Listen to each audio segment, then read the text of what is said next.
Surely you know about the floods that have been ravaging Texas. The death toll is 131 at the time of me recording this video. That could definitely change by the time I upload this video. About 100 people at least are still considered missing. Search and rescue efforts are still ongoing, and it's all around a dismal situation. But there are certain fuckheads on social media not treating this as a dismal situation. Those who have been saying shit like Texas got exactly what it deserved, or more specifically, the Trump voters in Texas got exactly what they voted for. Now, I'm not gonna sit here and pretend that Trump voters should be treated with kid gloves. I, too, at this point, have very little empathy for them. For example, red states are going to be hit the hardest by the Medicaid cuts that were put forward in the big beautiful bill. And when it comes to any Trump voters in these states fretting over the prospect of very likely losing their Medicaid, yeah, in that instance I say, you got what you voted for. This was literally outlined in Project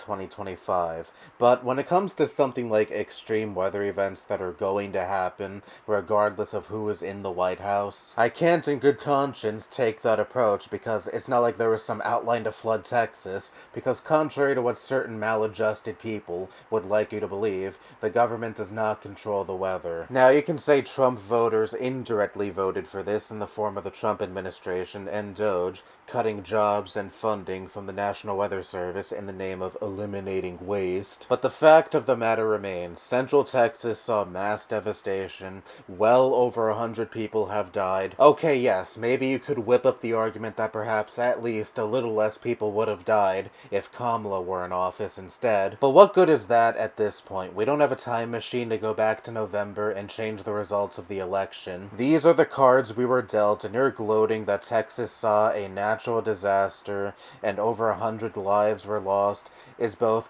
counterproductive and downright fucking disgusting. Everyone, regardless of their party affiliation, is impacted by the climate. You too someday could end up having your life destroyed or even lost in the event of a natural disaster, especially with how dire the effects of climate change have become, and the frequency we have been seeing these natural disasters that would have been dubbed at one point once-in-a-lifetime events. And how the fuck do you know that every single one of these people who have either died or had their lives destroyed because of this flood are ride-or-die Trumpers? You want to know what demographic makes up at least 36 deaths in the official death toll? Children. One of the places this flood tore through was a girls' summer camp, and several of the campers have died, and there are still some that are considered missing. Who the fuck did they vote for? They were all like 8 years old. What political affiliation does someone that young have? Even if every single parent of those little girls are the most vile, hardcore Trumpers you could imagine, I am still not going to be like, well, you got what you voted for, sucks to suck,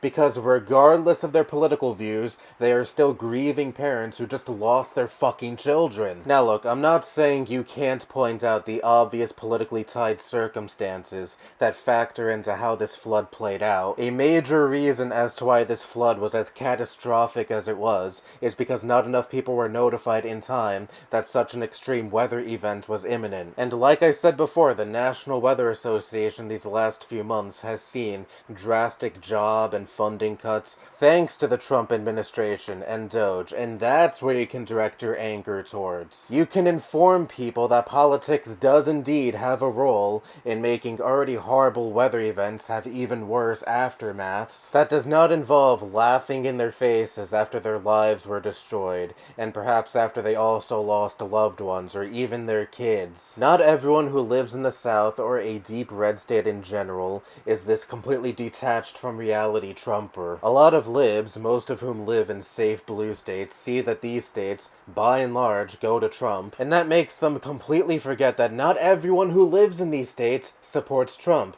or they don't know the extent to which a lot of the voters who vote for Trump in these states support him. For every person that voted for him because they wanted immigrants to be tortured, there were like at least 5 other Trump voters who went with him because he'll make my grocery prices lower. When a natural disaster hits a large area, a wide array of people with a wide array of different views are impacted and have their lives destroyed or even lost. It doesn't just affect those who quote-unquote deserved it in your eyes. Learn some basic fucking compassion. Anyway, that's all I have to say. Bye-bye.